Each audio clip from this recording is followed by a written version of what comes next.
Chirigan go'shtlarda shuncha ko'p kasallik bakteriyasi bo'lsa-mu, nima uchun maxsus chirigan go'shtlarni yeydigan hayvonlar osonlikcha kasal bo'lib qolmaydi? Odamlar uchun aytganda chirigan go'sht emas, azroq va sufati o'zgarib qolgan tomoq bo'lsa-mu, buni yegandan keyin beorom bo'lib, oshqozni sirtiga inib ketgil tasliq qiladi. Biroq sirtlan va tozqarga o'xshash chirigan go'shtlarni yeydigan cho'ng arboblarga nisbatan osh sesiq burab qarg'isimi kelmaydigan holatdagi go'shtlarni yeyish bir odatlikchil ish bo'lib, ular hatto kuchli oftobda 3 kun turib, allaqachon sesib, atrofga sesiq buraq tarqatayotgan go'shtlarni ishtaha bilan yeyadi. Hatta yeb bo'lgandan keyin nihoyat yaxshi baholarni berdi. Bu yerda biz shuni bilishimiz kerakki, chirigan go'shtlarning tarkibida ko'p miqdorda tayoqchi bakteriya va kuydirgi tayoqchi bakteriyasi bo'lib qolmay, hatto bir pilnimi tuyuqsiz o'ltirib qo'ya oladigan jasad zahri bor. Agar normal odam bundan bir tishlamli yesa, asosan degudek ajdodlarning iniga ketadi. Lekin nima uchun sirtlan bilan tozqara har kuni bunday chirigan go'shtlarni yeysimi, yana ularga yetish bo'lmaydi. Bu zodi nima uchun? Chunki hammamiz aniq bilamizki, ular aslo odam emas. Balki ularning eng kuchli iqtidori dal o'z badanida elib yuradigan sanoat darajalik oshqozon kislotasi. To'liqsiz va to'liq o'ttir maktabda o'qib baqqanlarning hammasi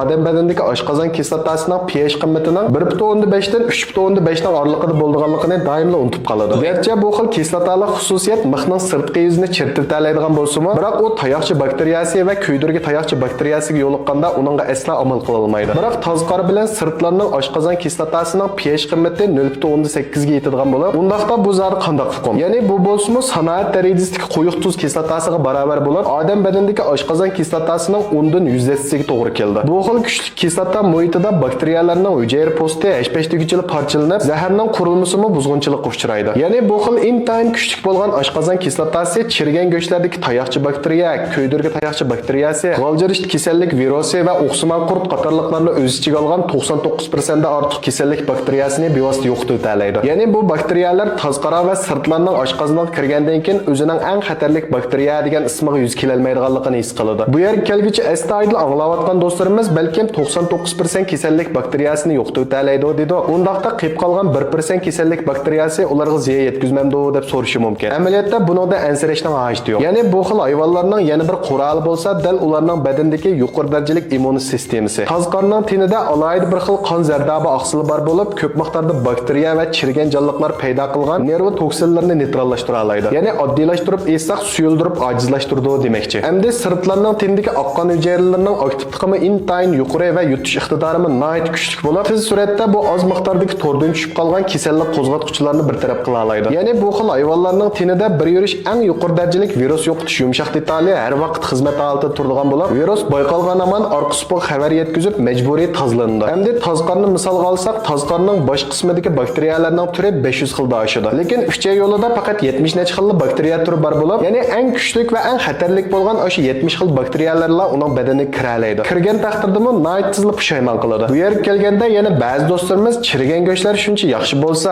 hatto kasal bo'lib qolishdan ansirmasa, undaqda boshqa hayvonlar nemish kasbini o'zgartirib chirigan go'shtlarni yeyishni tanlamaydi deb so'rashi mumkin. Amaliyotda buning javobi nihoyat oddiy bo'lib, agar loyiqida xizmat bo'lsa, kimmi bundaq mehnat va jafoliq ishlarni qilishni xohlaydi deysiz. Amaliyotda ularning chirigan go'shtlarni yeyishi har tarafga qatirib ekologiyalik muhitni normal holatda saqlash uchun. Garchi ular boshqa hayvonlarga o'xshash kuch sarf qilib o'g'limsimi, lekin chirigan go'shtning vaqti va o'rnini to'xtamay yangilab ekologiyalik tamponlikni saqlaydi. Shunga ularning keng tabiatdagi eng muhim va bo'lmas qattiq bo'lmaydigan jonliqlarning biri deyishga bo'ladi. Undaqda siz bir quramiga yetgan sirtlarning qanchalik egizlikda bo'lganligini bilamsiz. Amsa yurak berib meni qo'shib olgandan keyin oxirida inkas rayini ko'rishaylik.